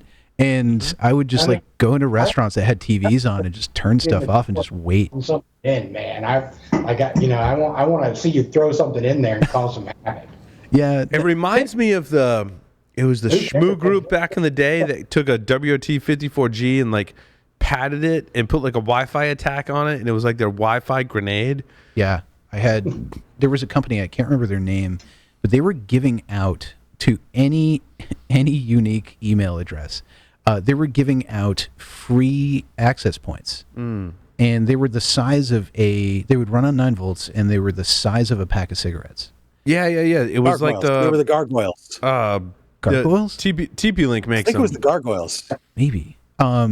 So those were, so you could load any attack. You could just run it and just send it to DAuth. Rutabaga. It looked like a rutabaga. Yeah, it looked very similar to that, a bit smaller. Remember that? That's a piece of history right there. And you could just load whatever attack. So you load a DAuth on that, plug a 9-volt battery into it, and walk around and watch like people be slightly annoyed by not being able to connect to the internet. I'm really... Shenanigans. It's shenanigans. I'm really into the infrared stuff. I want to also think about how you would use infrared on a pen test. And to your point, Dave, like some of my trains of thinking are on a pen test, if you need a distraction, your idea of the infrared grenade, is that what we're calling it? I called it a flashbang. I feel like grenade is overused. We're calling it an IR flashbang. Your concept of an IR flashbang where like there's a security guard behind the desk. Inevitably there's TVs that they're watching with security cameras on it, and there's inevitably TVs because everyone's going to have TVs in the lobby that are displaying crap. If you were to do the IR flashbang and make all those things go haywire, that would be a distraction where in a physical pen test, maybe I can just walk in. Maybe my IR flashbang is much like a flashbang is a distraction for a SWAT team, your IR flashbang is the distraction for your physical pen test team. Well, you've created a scenario that allows... Shake it. I love when Bill shake. I love the expressions Bill gives me. Bill's like, what? Paul is like off his rocker. No. You're onto it. So you think you're going to distract the security guard because you changed the TV to play 80s commercials or some shit? No. I do. Haven't you seen the movies? They're sitting there watching the football game, and that goes off. They're distracted, man. So you're missing an opportunity here. It's not that distracting them by turning off the TV is the opportunity. The opportunity to elevate privilege here is by turning off the TV or making it go haywire, and then a little while later calling them and saying like, "Hey, are you guys having trouble with your TV?" Oh, wasn't that in Sneakers? Was that Sneakers? It's in a lot of movies. It's in a lot of movies. It's a classic ruse. Yeah, it's a classic ruse. But it's a classic ruse. But it works. Yes. You can just call up and say, "Hey, you guys need some help?" Is that better, Bill? The classic ruse? Yeah, it's good, but I've got a better one for you. Oh, let's do it. This is gonna blow your guys' mind. I'm sure nobody even listening has ever tried this. But next time you go to your sports bar, right, and they have open Wi-Fi, right, for the guest. Guess what Wi-Fi network the TVs are on? Right, it's always on that network, always. And then you can Google Cast or whatever to those TVs and just do it without having to take over with IR. You can just take over from. No, but that's interesting though, because Google Cast is there authentication? No. Once you cast, no, I've done this in my house a million times now that I think of it. If I need to cast something, it's usually when my Android TV or whatever on the TV is messed up and I'm too lazy or tired to go fix it. I'm like, oh, the app works on my phone. So I'm going to go on my phone, and then I'm just going to cast to my TV and watch my show. But there's no to your point, Bill, no authentication in that process, none whatsoever. As long as I'm on the same network, I can cast to that TV. Yeah, I do it all the time, and it's funny. Like I was in a bar or whatever it was a few months ago, and up in the corner as you walk out, they had the CCTV TV, right? So the one that hey, we're watching you guys, and that one was on the guest network, and so I put whatever on it, right? So now, wait, is whatever like Pornhub? Is that what you said? American Gladiators. No, I would try to do something a little bit more funny and clever than porn, right? Something that because there could be children, so please shy away from porn. What do you stream? I want you to stream hackers. No, I want you to stream Hackers. I want you to put Hackers, the movie, on those TVs, right? Yeah.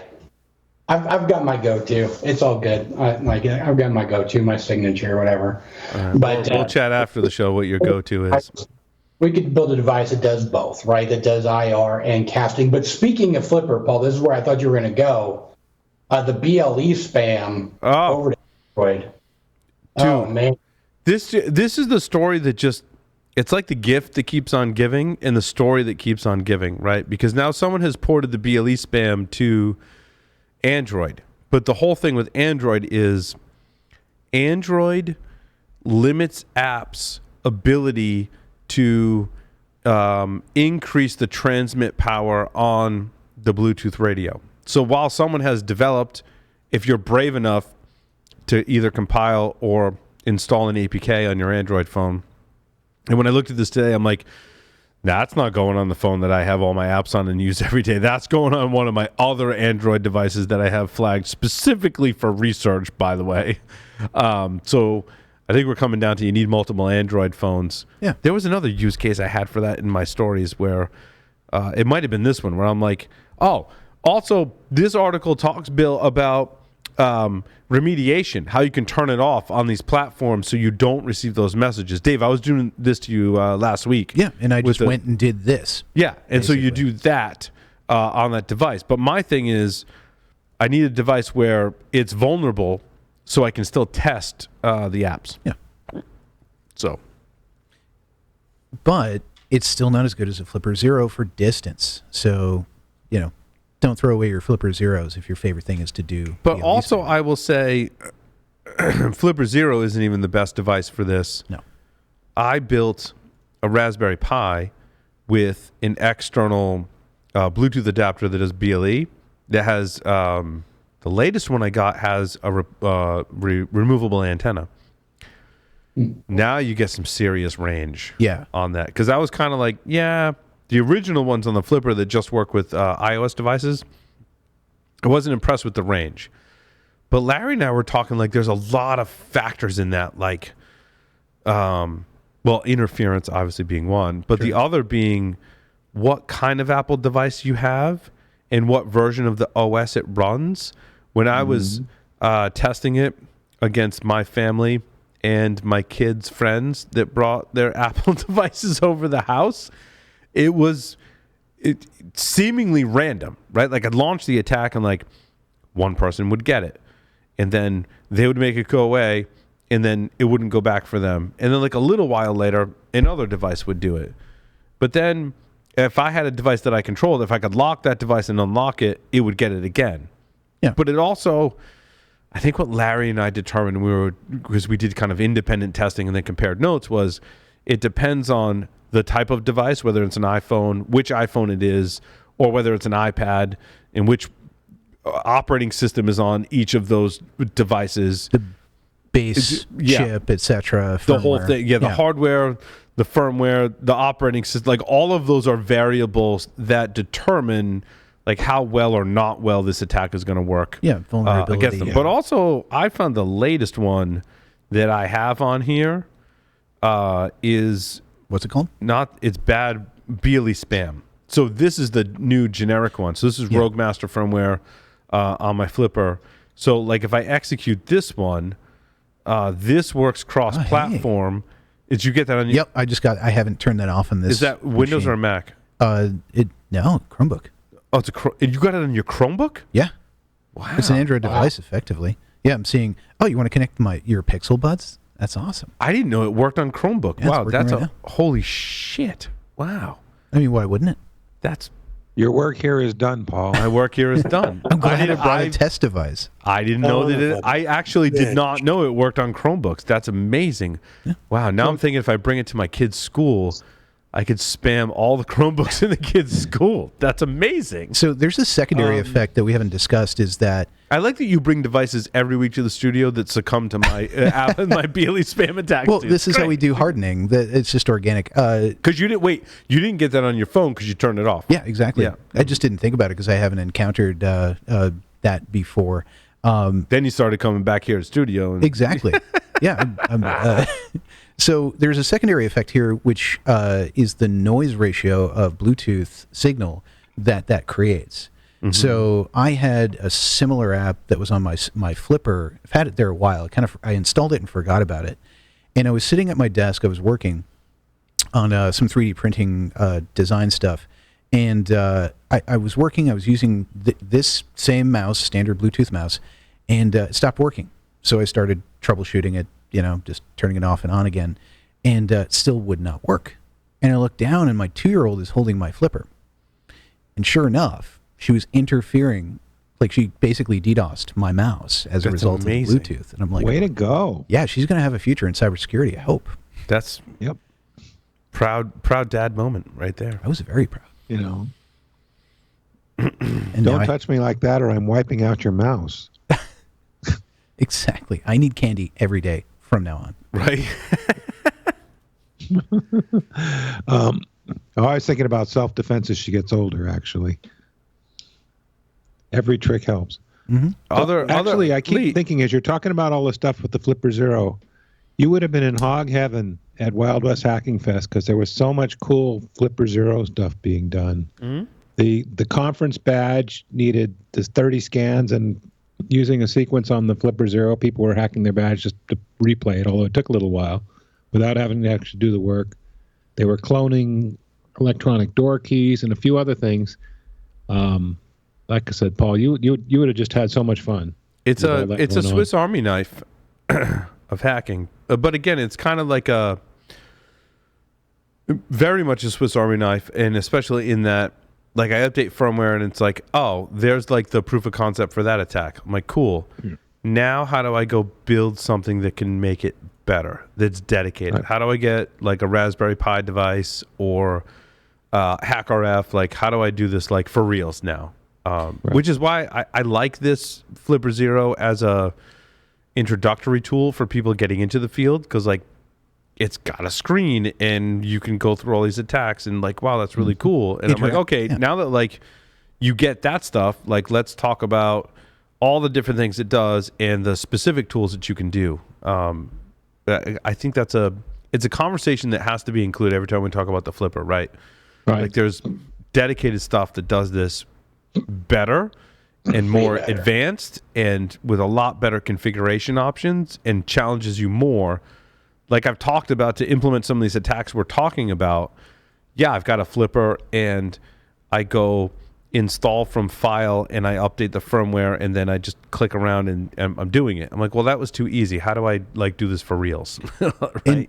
And none of those are have an interactive Tamagotchi type character built in. Well, what I like about the Rogue Master firmware, there's no dolphin. There's no Tamagotchi. It disables that. I kind of like the searched dolphin for a long time because I'm like, this dolphin is so annoying and I hate it so much.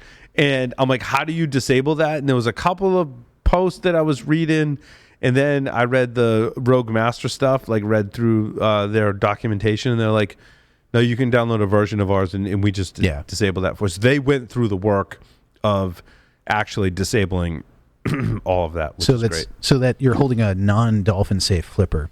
And you can configure it. You can configure in Rogue Master like what shows up on the screen. Like I've got the battery with the percentage, the SD card indicator, and like whether or not sound is turned on. But you can enable or disable what's shown on the home screen, which I like a lot. Also very highly I don't know if you played around with third-party firmwares.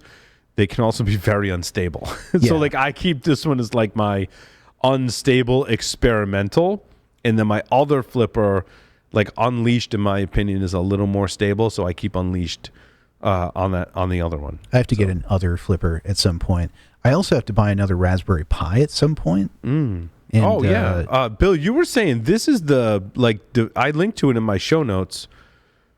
So basically, like, I want a Raspberry Pi 5 just because I want one. Like, I want to mess with one because it's the latest thing, and like I just want one to mess with. I'm not saying that just because they release a Raspberry Pi 5 that it's game changing, or you should go get one because of this, that, or the other thing. I'm like, I want one. Like, I just want one to mess with, mostly because also I had a Raspberry Pi 4 and I can't find it. I was telling Dave that before the show. It's so ironic. Like, I don't know if I deployed it and it's sitting somewhere here in the studio and I've deployed, because they're small, I lose them. I can't find my 4. So I'm like, now I want a 5.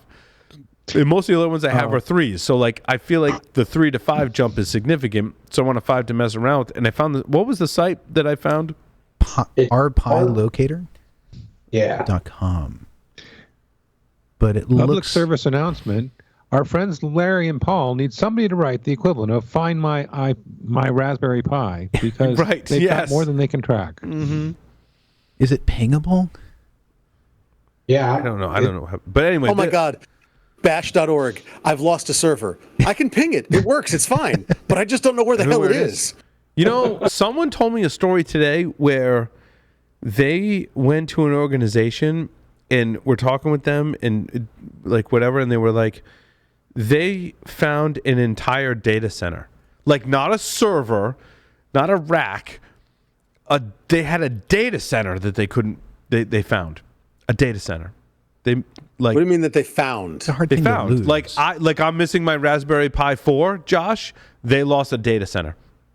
Like, I'm missing a Pi 4. They win. They're still paying fucking rent and They property win. taxes. Lee's right. and- Like, they win. Like, it's a whole data center. That was great. But it reminded me of a server into the wall, but that's a lot easier than losing a data the university fable where I lost the Novell server in the wall. That's usually the thing, and sometimes that's a fable, sometimes not so much. Josh, you have a story where someone lost a server under a stairwell, right? It was built into under the stairwell. A column, a support column. Yeah. Mm-hmm. Well, it was a thin client controller for like the old AS400 in the basement, and literally it was there were doors there, but they went all the way to the sides of the support column. We never knew there was a door there, and there was a bookcase in front of it until the day we heard ning ning ning ning ning and moved everything and found a dead machine. So anyway, with 8-inch floppies. Right? Wow. rpilocator.com. Awesome. Yeah, the bad news is, Paul, that like the Raspberry Pi 5s, they're still out of stock everywhere, and you can only, just looking right now, you can only find some 4s. So I would suggest, Pi. Yeah, or go Banana Pi or Zima boards. Zima boards are Intel, which does make it easier, and Banana Pis are available, and they're pretty comparable actually. Zima as in like the beverage? Yes, I swear to God. Okay. Yeah, I think I bookmarked that when you were talking about that earlier, Josh. Oh, those look cool. I've never heard of these. Yeah, when I was at JohnCon in Philly, thank you, Russ, you rock. They had one guy built a war driving rig with 2 of them. They have a significant amount of mini PCI attachment points. And so he had every channel for 5 gigahertz on 2 Zima boards tracked at the same time. And it was really cool. And then somebody else, they were running a full phone system with military field phones with Zimas. And I just while we were talking, I found 4 of them for sale. So I'm buying 4 military field phones. And what was the Zima boards? Like the technology? Yeah, Zima board. Like the beverage? Yeah. Yeah. From the 90s? It's still around. Is it? 30% off. Zimaboard.com. 30% off your first order. Of Zima the beverage or Zima the Zima the board. Zima the Zima the board. board. Zima the board. Zima the board. All right, here's what we'll do. We'll each spend $120. I'll buy Zima the beverage, and you guys buy Zebra the board, and we'll see who has more fun. Sounds like a party. Why can't we do both? Why does this have to be mutually exclusive? This is why I wanted to have Bill on the show, for exactly that comment. Wait, was it We didn't use Zima. What was the other heinous beverage at DerbyCon that we would heat up? Ice. Smirnoff Ice. Smirnoff Ice. Smirnoff Ice and Zima are like essentially the same thing with just a different label on the bottle. Is that true? No. Jesus. No. Trent used to have a frigging oven for those fucking things. Oh my God, I hated them so much. Oh yeah, those were horrible to drink. They were. Oh, every time I presented at DerbyCon, Dave would hand me a, like, not even warm. It was hot. Like, yeah. They had an oven. Like they literally had a fucking oven. It was like hot green tea temperature, but it was Smirnoff Ice. Awful. It was awful. 172 degrees. Presenting with McMurray and Jim and Dave bringing two drinks. One was the ice. I don't remember what the other. I got the short straw and had to drink the ice. Ugh. Terrible. Okay, so Zima board, the highest model, in 3450 processor, 4 cores, 8 gigs of RAM, 32 gigs onboard storage, and runs at 6 watts. 2 gigabit. Run on a battery forever. Yeah. It's expensive. It's $120. No, the 8 gig memory is $200, but 30% off. So $140. $140. Which third are they cutting off? Mm-hmm. Just the tip, just to see how it feels. Yeah, I mean, but the is, you know, I think isn't MSRP around $80 or something. So with the Halloween special here on the Zima board, it's $140. Yeah, it's a lot more. And it's x86. Yeah, it's more, but this shouldn't matter. But it looks really nice. Mm-hmm. It does. It looks very polished, finished. Like, yeah. And it's it, to me, the way it's designed, I want to mount it vertically on a wall so that the heat would dissipate upwards, and then it would just, like, that positioning would look cool to begin with. Oh, in terms of cool hardware too, I didn't put this in the show notes, but I sent you guys this badge thing. Someone created a really cool badge. Simple badge is simple, but it's yours.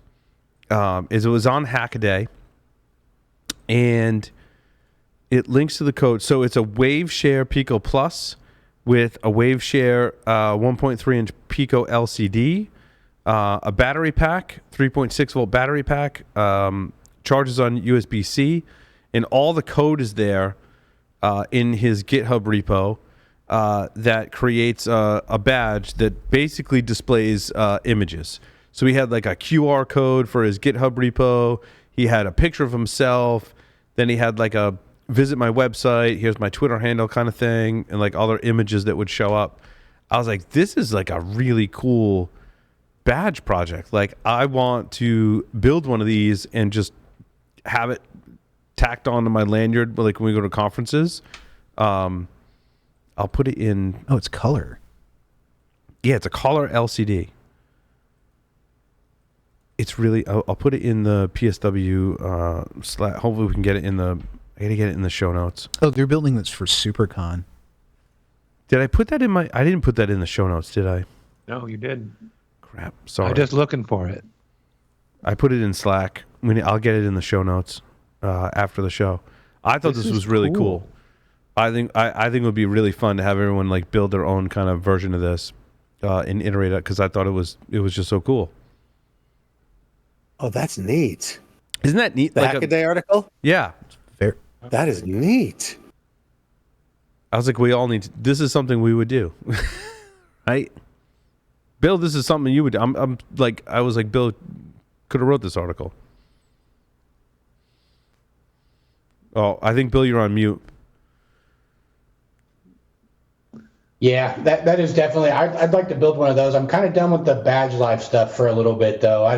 I get, you know, like we've all felt it. Like, man, like after a couple hours of wearing batteries and yes, around my neck and like banging, like, you know, banging against my chest. There we go. Get that out. Yeah, I don't know. It is cool though. It's very cool. It's cool. I don't know how, like, weight wise, what it, to your point, Bill, like what it would bring to the table, but I would want to put an SP32 on it so I could put new images on Wi-Fi. But now you're talking about it's going to chew through more battery. It's going to be maybe a little heavier, the whole thing. There's a balance there for sure. With Florida Man, we can't, in closing thoughts, Florida Man was basically a SIM swapping attack. So your Florida Man story is your classic SIM swapper attack. So they tricked mobile operator employees into porting them to SIMs, and that I still come down to sometimes SIM swappers social engineer like over the phone, but also sometimes SIM swappers. Darknet Diaries podcast chronicled a story about this, and I never realized this. SIM swappers will send someone to go into AT&T, T-Mobile, whatever store, and just basically straight up steal the manager tablet. And the manager tablet from these stores obviously has access to like basically SIM swap. And so kind of a funny story, when I was in the AT&T store and I was like waiting for stuff, I was upgrading one of my family's phones or whatever. It was like, dude, like SIM swapping is like a thing. Because he was asking me for my, PIN code and going through the thing. I'm like, dude, like SIM swapping is the thing. He's like, yeah, we've been trained on that a little bit. I'm like, someone will come in, because I think he might have left the tablet and like turned his back. And I was like, dude, I want to help you out, because I don't want you to get in trouble. But I'm like, people come in and they're going to try and steal your tablet. And he's like, I didn't know that was actually part of that. I'm like, yeah, dude, like people will come in and legit just steal your tablet. And they know they have about an hour before you can disable that tablet to SIM swap to get the second factor on the email accounts and or cryptocurrency accounts to steal cryptocurrency. And that's pretty much exactly what Florida Man was doing. And they stole about $1 million worth of cryptocurrency. I mean, it's not news necessarily, but like it's a thing, which I think is kind of... So he has to pay that back and then 30 months in prison. Right. I don't know. Doesn't seem harsh enough. Yeah, I mean... Maybe. It seems hard to tell. There's a lot. I don't often cover like the hacker gets arrested kind of stories for like largely like those reasons, because we were talking about Ross Ulbricht before the show, right? Yeah. Like there's the extreme like Ross Ulbricht cases, and then there's the ones where people get off entirely, and then there's like every kind of punishment or sentencing in between, and then also add into that matrix what country that you're from and what country you were convicted of that crime. In my assessment of largely reading articles and listening to podcasts about people who have been convicted and sentenced, it's like kind of like it seems like I mean, it's not random, but it seems random from the outside looking in.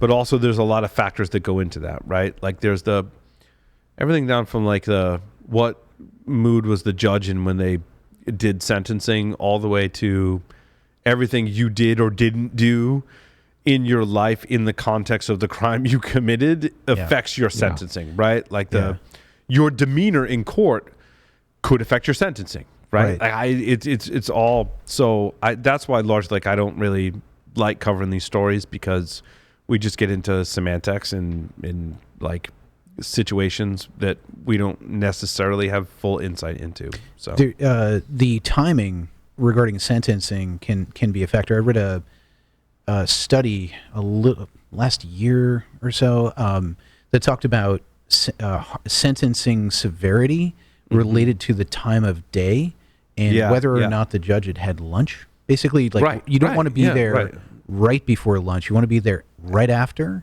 lunch, so that everybody's happy. They've got enough carbohydrates to eat. They've had a Snickers, right, and you stand a better chance at not having as severe penalty, basically. Really quick. That study is actually very old. We used to tell the prisoners about it when I worked as a cop. Yeah. Oh wow. That's crazy. Seriously, not a joke. My story number 17, if you want the best explanation of OAuth in graphical form ever, it's my story number 17. It is amazing and awesome. Also, remember, OAuth banks on the fact that the authentication provider, like the end provider, like not Facebook, because Facebook is the provider of the credentials, but whatever you're authenticating to, it's up to them to check the validity of your OAuth token. Yeah. And if they don't, you can read about it in story number 17 of examples of those that don't. So it was awesome. So I was reading this and thinking, do people actually do that? Because I never have, but I'm guessing it's really popular to log in with your Facebook. I'll use Google for certain things to authenticate, and only certain things. And there's like a risk calculation that kind of goes on in the back of my head when I do that. I never use Facebook, to your point, Dave, as an authentication token, because I just don't trust it for whatever reason. My story number 15, this was, are you going to ransom or are you going to steal data? And I listened to a podcast called The Hacker Mind that interviewed someone from Accenture that does a lot of this work into like responding to ransomware and stuff like this. And the trend that they're seeing, that this article kind of backs up with the Clop ransomware group behind the Move It attack, is not so much I'm going to encrypt all your files and ransom you. It's more, I'm just going to steal all of your stuff, and then you're going to have to pay me so I don't release it, kind of thing. So it's like a different... Double extortion ransomware. It's not even double, it's single. So they're not encrypting, Josh. So it's not double extortion. It's single extortion, but I haven't encrypted your files. So like basically I stole all your data, and now I'm like, you just need to pay me. Like, I'm not going to go through the trouble of encrypting all your shit. I have all your data, and you need to pay me. They're getting around the rules and the laws and the penalties for encrypting of data, because it's not technically ransomware, because that's CryptoLocker. They're just saying, if you don't give me money, I'll release your data. It's just it's like straight up extortion, right? Which is it's kind of interesting to think about how that impacts how they exploit, how they move laterally, how they conduct their operations, right? So that was my story number 15. Fascinating stuff. What else was in there really quick? Oh, Apple is talking about updating firmware of phones while they're inside the box. So Apple, through the supply chain, iPhone ends up in a box, has to get shipped and whatever, and there's some time that passes. And this came to bear where Apple was aware of some pretty heinous stuff that needed to be patched in iOS. And let's just say there's like hundreds of thousands of phones that are just ready to be delivered to customers. How do I update the firmware on them? They found that in the SDK for the latest iOS, there was references to like factory OTA. So like OTA network utils, OTA Wi-Fi utils, that they're basically laying the foundation so that iPhones can be updated like while they're still in the box. I don't know. I think I'm on the fence about that. Like, if it's secure, if it's a secure update, is there really a downside to that? Because all of us know, working in cybersecurity, when you talk to your friends and family that aren't in cybersecurity, and you look at their phone, and you're like, dude, you haven't updated your iOS in how long? Like, do you know about NSO Group and zero-click exploits? Because you're vulnerable to that shit right now. I don't have, I mean, like without looking at the code or, and I know they're just laying the groundwork, but I trust Apple to do it securely. Yeah. Agreed. When I open up that box, or I give that box as a gift, and it opens up and it's running the latest whatever, it's awesome. Like good on them. I think it's great. Yeah, I like this concept as well. And before I read the article, as you were saying this, Paul, I'm like, they would have to have a small thing, a thing of some kind, or a way of leveraging like a mixture of basically an antenna and a wireless programming methodology to plug this in. And it looks like they're leveraging Wi-Fi. Now, the only concern I would have with this is making sure the unit shuts off.